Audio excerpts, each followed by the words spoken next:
일단은 자 그게 설명을 좀 해줄게. 일단 1대1 함수랑 이제 1대1 대응이라는 게 정의상의 차이는 이래. 자, 보자. 일단은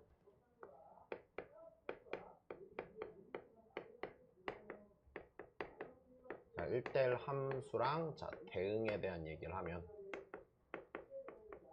일단 정의만 먼저 설명을 해줄게. 자, 정의는 일단 기본적으로 이렇게 돼. 1대1 함수는요. 자, x1과 x2가 다를 때 함수값이 다른 거야. 그지? 이렇게 둘이 다른 거. 자, 일단 이게 1대1 함수야.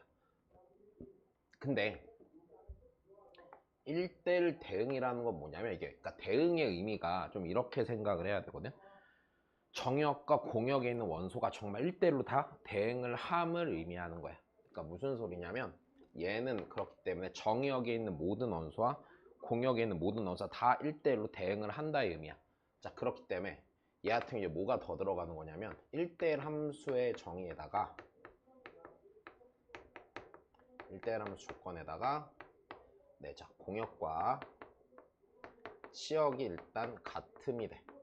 자, 이게 일단 1대1 대응인데 크게 구분을 솔직히 지을 필요는 없거든 이게. 왜냐면 어차피 뒤에 가서 나중에 배우는 수원, 그러니까 대수 가서 배우는 함수들 보면은 뭐 지수로가 함수는 1대1 대응이 아님에도 불구하고 역함수가 존재하고 등등등 일어나니까 이제 솔직히 얘기하면 공역이라는 게 어떤 함수의 공역이라는 거 내가 지정하기 나름이라서 이게 구분이 아주 크게 의미가 있는 것 같지는 않아 고등학교 수학에서는. 그런데 일단 그냥 고등학교 1학년 때 이렇게 배우니까 그렇게 설명을 해주는 것 뿐이야. 그러니까 예를 들어서 1대1 함수는 이렇게 생긴 거야. 1대1 함수는 내가 일반적으로 어떤 함수의 공역은 실수 전체라고 지정을 하니까 예를 들어서 이렇게 생기면 얘는 1대1 함수야. 왜냐면은 이 경우에는 자 이런 fx가 있다고 치면은 자 지금 x가 다르면 y가 다 다르잖아. 자 그러니까 1대1 함수인 건 맞고, 근데 이 상태에서 자, 이 함수의 공역을 내가 실수 전체라고 한다면 여기는 이 함수의 치역은 양수이기만 하니까, 그치? 양수이기만 하니까 얘는 공역과 치역이 같지 않아. 그럼 1대1 대응이 되는 함수의 얘는 어떤 거냐?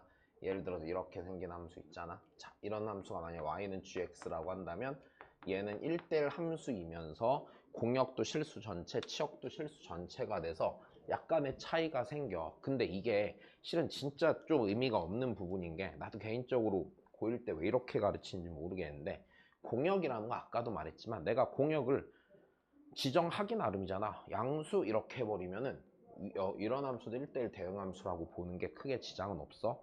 다만 이런 정의가 나오는 이유는 일반적으로 함수의 공역은 실수 전 구간으로 하기 때문에 얘는 1대1 대응, 요 하얀색 그래프는 1대1 함수라는 차이만 생기는 거야.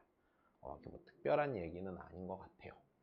네, 그래서 요 구분을 좀 알면 될 것 같고, 그 다음에 여기서 꼭 알아줘야 되는 내용은 이런 거겠죠. 만약에 1대1 함수나 1대1 대응 함수가 자 그래프가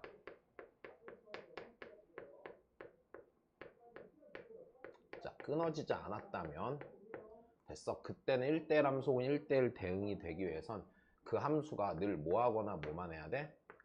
증가함수든지 또는 감소만 하는 감소함수여야지 1대1 대응함수가 될 수 있다는 거 정도는 좀 기억을 해주면 될 것 같고, 그리고 그래프가 끊어질 수도 있다면 그때는 당연히 그렇지 않아도 1대1 대응이 될 수가 있는 거야.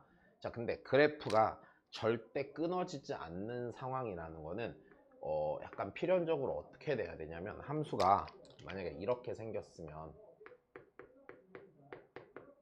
어떤 A라는 지점을 딱 기준으로 함수를 딱 한 번만 나누는 상황이라면 이렇게 되면 그때는 절대로 끊어질 수 없어.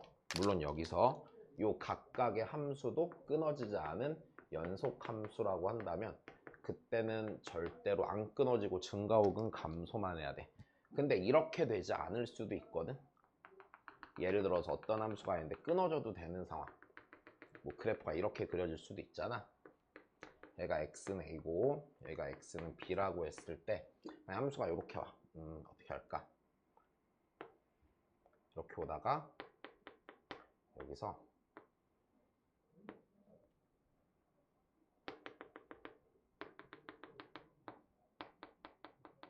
그래프가 만약에 이렇게 생긴 y는 fx라면 얘도 1대1 대응이 가능하겠지. 이런 건 1대1 대응 함수가 될 수 있는 거야. 그래서 그래프가 안 끊어지면은 무조건 증가 혹은 감소만 해야 되는 거고, 그렇지 않은 케이스가 나올 수도 있다는 거. 그래프로 이해는 좀 해줘야 되고. 자, 그 다음에 이제 궁금한 게 이런 거지. x에서 x로의 함수라는 거. 자, 그냥 이런 얘기야. 여기 있는 원소에서 여기 있는 원소로 대응한다 뿐이야. 그러니까 예를 들어서 우리 문제에서 이런 식으로 많이 주잖아. 뭐 x에서 x로의 대응입니다. 이렇게 되면 그냥 이런 여기서 이제 대응 관계가 있는 것뿐이야. 이런 식으로.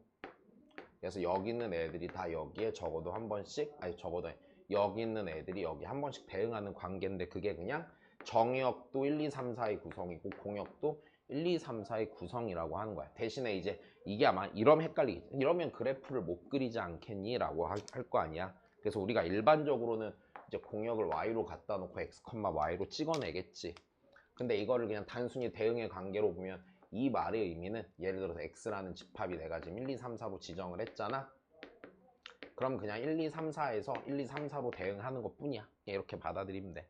만약 예진이가 문제를 풀 때 불편하다, x에서 x로의 함수인데 이렇게 쓰는 게 불편하면 그냥 y라고 써놓고 여기에 똑같이 원소 구성만 맞춰줘도 상관은 없어. 문제 푸는 데는 전혀 지장은 없을 거야. 근데 그냥 표현이 그렇단 얘기야. x 넣어서 x 나온다 이런 의미가 아니라 그냥 여기는 1, 2, 3, 4에서 여기는 1, 2, 3, 4로 그냥 대응을 한다 정도로 받아들이면은 크게 문제는 없을 것 같아.